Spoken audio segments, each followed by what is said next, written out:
here with a video. I meant to do this around like New Year's Eve, so to speak, naming top 6 best games I played in 2012. But we're only like 1 week removed from New Year's Day, so I can still do this. The month of January is not nowhere near being over, so. These are top 6 games, best games I played last year, 2012. But I thought were good, and you guys give me your thoughts and opinions on these games and if you played them or not. So coming off at number 6 is Asura's Wrath. Last year, to me, Capcom was just a complete, utter, just bullcrap to me. I thought Capcom was crap last year, and especially the horror that they've led the Resident Evil series down last year was just, it made me want to vomit. But despite the more negative things, there were a little few bright spots that came out of Capcom last year, and Asura's Wrath was one of them. This is just a really good, fun game. If you're someone that likes if you like Japanese anime, Dragon Ball Z, if you like Chinese or Asian mythology kind of like stuff, you like big epic battles like Dragon Ball Z and stuff like that, definitely pick up this game. Has a pretty good story. You're a freaking god that's been betrayed by your brethren. Your wife is killed. You've been framed for something you didn't commit, and your daughter's kidnapped, and your wife is murdered. So you just a pissed off god that's just out on a rage, and you just have just freaking awesome, insane, intense battles. This game is a time-based kind of like game. So because of that, that might not be for everyone. But definitely, I say pick this game up. Download the demo on your Xbox Live or PS Network to know what the game is like before trying it. This is, like I said, great game, but I still think it's a game that only caters to a certain fandom. And so I think you should try the demo before purchasing the game to really know if you would like the style or not. But I definitely think this game is worth picking up. I think Capcom should continue with this. I think they got something here with Asura's Wrath. In the game review in my review that I did of Asura's Wrath, I believe I had given it an 8.5 out of 10. That was my review score that I had given it. Coming in at number 5, WWE 13. My opinion, I thought this was the most completed WWE game in a long freaking time. And in my opinion, the best wrestling game I played since Here Comes the Pain and SmackDown vs. Raw, the first one. I thought this was a good, really good video game here. The Attitude Era mode, well done and placed together. A great nostalgia kickback kind of like thing.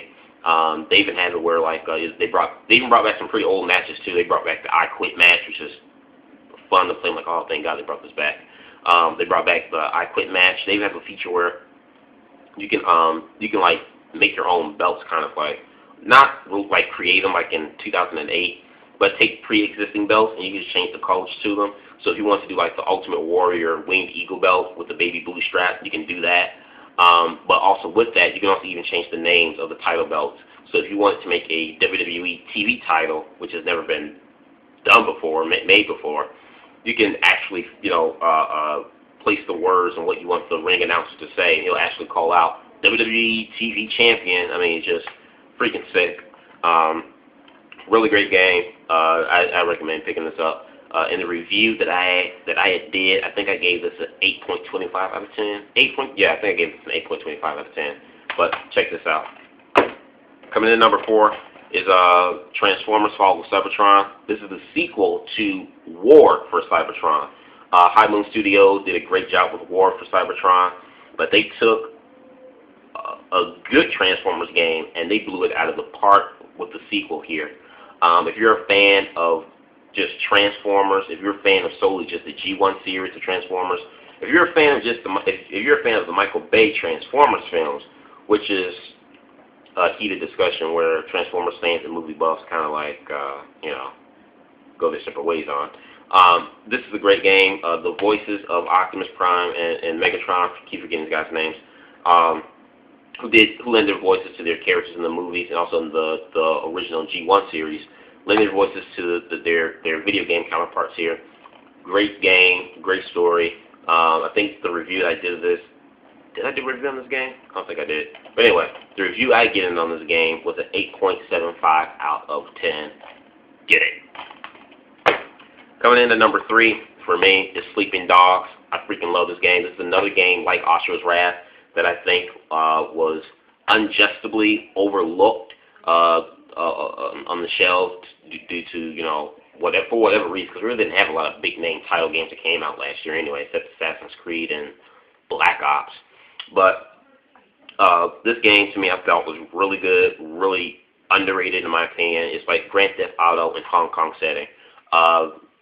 You know, this game has it's an open world. I love the kung fu combat system, which makes it you know, kind of makes it stand different from the kind of typical open world Grand Theft Auto gangster kind of like world where all you do is just pretty much just shoot around people and stuff like that.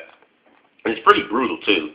The stuff you can do to kill people is pretty sick, hardcore, it's brutal, pretty, I won't say grimy, but pretty tough.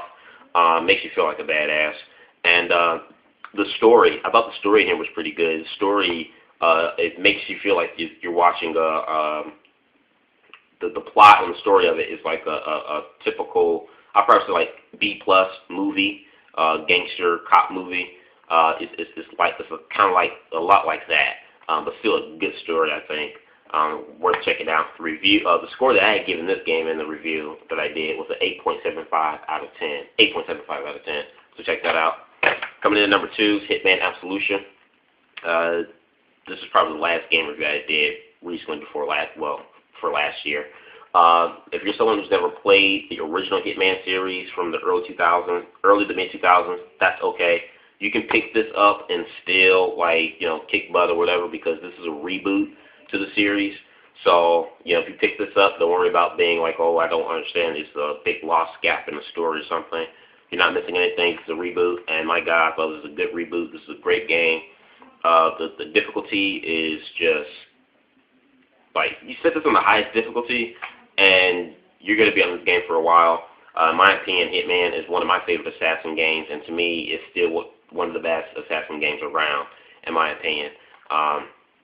So in the review that I made of this game, I had given this a 10 out of 10. So check this out.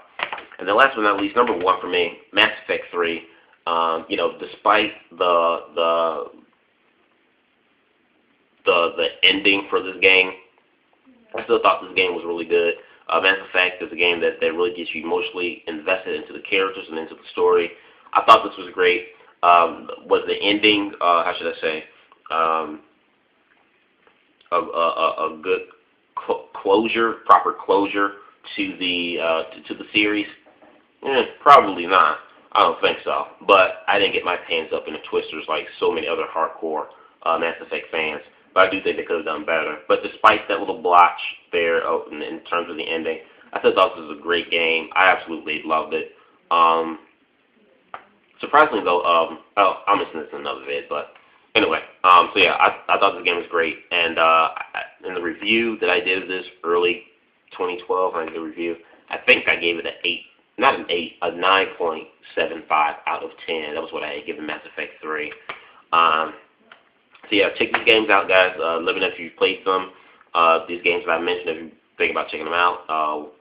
Just give me your thoughts on these games that I thought were good to me for 2012. These were my top games for 2012. What are your thoughts in the box below? Subscribe. Peace.